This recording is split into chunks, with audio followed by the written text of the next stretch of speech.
What movie hit you the hardest, emotionally speaking? The movie About Time. When the main character spends his last moments with his dad, and they go back to when he was a boy on the beach. Sobbing the whole time. I watched About Time not too long after my dad unexpectedly died, thinking it was just a light-hearted rom-com. I was not ready for it. That movie fucked me up for a while, but I still love it though. I've cried watching a movie 3 times in my life. Once was during Dear Zachary and the other 2 were watching that scene in About Time. My father is 71 and it really hits me in the gut. Life is beautiful. The kid's dad gets him to believe the concentration camp is just a game and everyone is in on it, like it's a special adventure, to protect him from the horrors they faced. The ending of Coco had my wife bawling like crazy because her grandmother has Alzheimer's. I teared up when the flashback shows Hector singing Remember Me to toddler Coco and she's reaching up to his face singing with him, but absolutely sobbed when Miguel then sang it to her. The correlation back to Hector, the breaks in his voice, the animation of her face, how it goes from the confused, stuck in mud kind of face to clearing up, and her eyes brightening, and being herself for even a moment, and then her asking her daughter what's wrong and her crying and saying nothing mama. Fuck, I ugly cry through that. That was absolutely beautiful. The Fox and the Hound, when Widow Tweed leaves Todd in the forest to keep him from getting shot by Slade.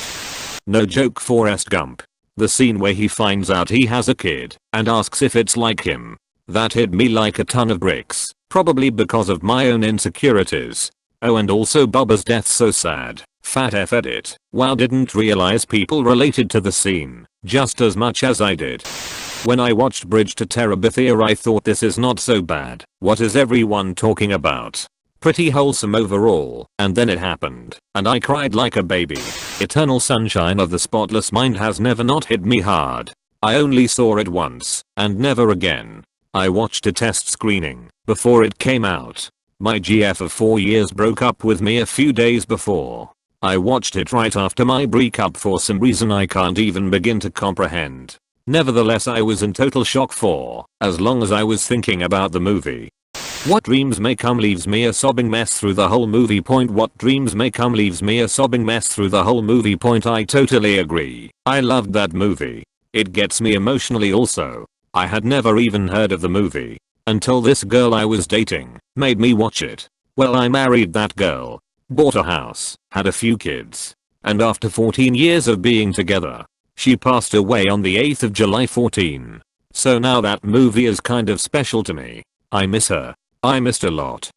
The pianist point. After I finished the movie, it just dawned on me that this could really happen to anyone. We take our periods of peace for granted, as one day we might be put in a similar situation where we lose everything, and that really fucked with me hard. Cast Away. You're the love of my life. Helen Hunt was on screen for what felt like only about 30 minutes in the movie, but her portrayal of a woman who lost someone so important, but somehow learned to love again, then to lose them again, was a gut punch. I loved everything about Tom Hanks' acting in this movie, but it was Helen Hunt who made it truly memorable for me. Man, that movie fucked me up. His sole purpose of surviving and hope was to be back with her. Finds out she remarried and was able to let her go after all that he went through.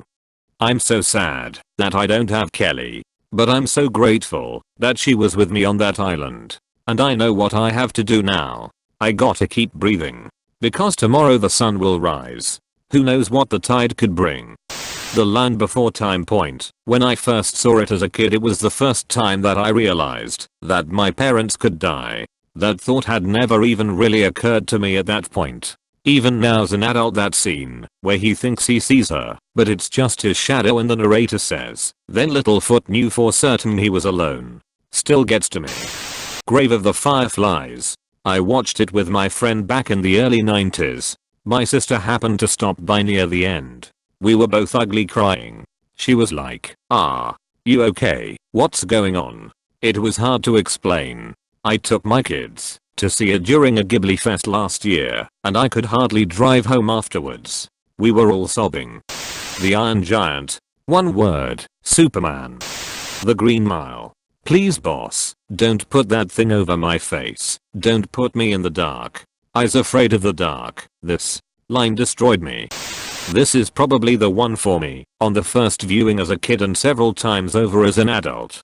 Paul Edgecombe, John. I have to ask you something very important now. John Coffey, I know what you gonna say. You don't have to say it. Paul Edgecombe, no, I do. I have to say it. John, tell me what you want me to do. You want me to take you out of here? Just let you run away? See how far you could get? John Coffey, why would you do such a foolish thing? Paul Edgecombe, on the day of my judgment, when I stand before God, and he asks me why did I kill one of his true miracles, what am I going to say? That it was my job. It's my job.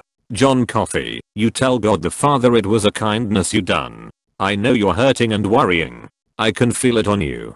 But you ought to quit on it now. I want it to be over and done with. I do. I'm tired, boss. Tired of being on the road, lonely as a sparrow in the rain. I'm tired of never having me a buddy to be with, to tell me where we's going to, coming from, or why. Mostly, I'm tired of people being ugly to each other.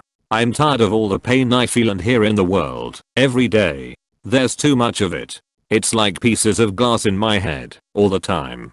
Can you understand? Paul Edgecombe, yes, John, I think I can.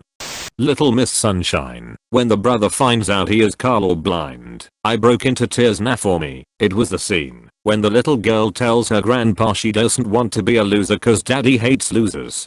As someone who grew up in a competitive household, where beauty, and my lack of it, was a huge insecurity. Full on ugly crying moment, wishing I had someone who said the grandpa's speech to me. Ugh, the whole movie is amazing. The Rugrats movie.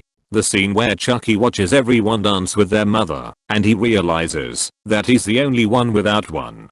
Edit, I realize it was the Rugrats in Paris, didn't realize there were other movies. I remember watching this movie in class in 5th grade. My mom passed when I was in 2nd grade, and I was crying so much they had to take me out of the classroom. My mom died in 1st grade and this movie was wicked hard for me. I still haven't really been back to Rugrats as an adult, because of the guilt I feel on Chucky's behalf all these years later. His dad was trying. Big Fish. Man, when I saw it as a teenager I just thought it was a fun movie, but when I watched it as an adult, I nearly bawled during the scene, where he's telling his dad how he dies. Dead Poets Society. I cry every time I watch that movie, and especially when I realize Robin Williams is no longer alive. Pan's Labyrinth. The ending was heartbreaking, but honestly the whole movie was just sad and violent. Highly recommended though.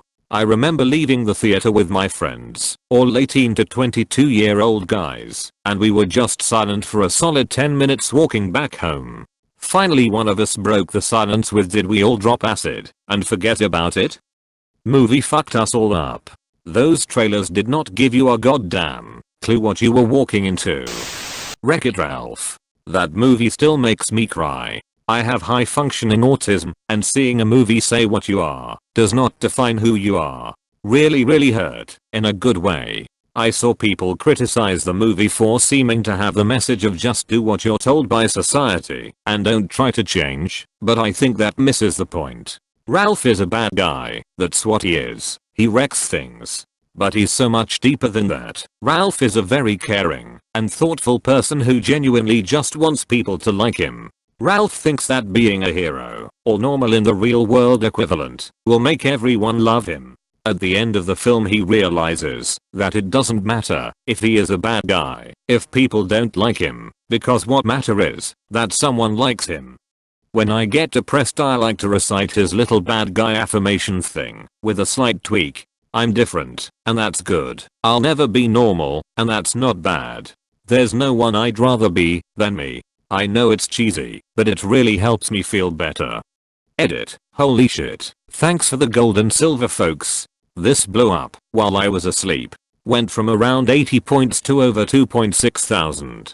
Thanks you all. Edit 2. So I've been getting a lot of messages from other autistic folks saying this really struck a chord with them.